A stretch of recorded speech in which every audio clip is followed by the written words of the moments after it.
So let's talk about alliteration. Alliteration is when we repeat either the same letter or the same sound at the beginning of several words, and those words are usually close together. So it's the repetition of like a letter or sound that has to come at the beginning of words. I'll show you an example. You were to say, when you faked feelings on the phone, I felt it. If you notice, there's the faked feelings on the phone. I felt it. The F, F, P, H, F. And as I read through, you might notice it creates like a little bit of a rhythm. When you faked feelings on the phone, I felt it. That repetition of the F, the F sound, and in one case, a PH creating the same sound. That is alliteration. It's the repetition of the same letters, and in one case, the same sound. The PH makes the same sound as the F. And it creates kind of some rhythms, it can create feelings, it can add to other things. Let's see as it spreads out across a whole poem. So this is Take Wing Tempo by LaDan Osman.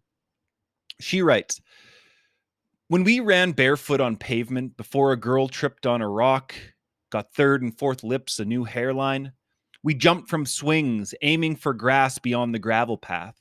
We flipped over the frame to float weightless, girls who didn't matter. There's a scar in the shape of Africa on my right knee, a faceless dime on my wrist.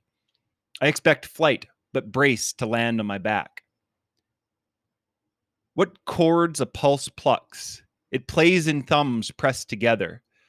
Some night I'd like to leap from the headboard, double up, wonder at the blood in our grins.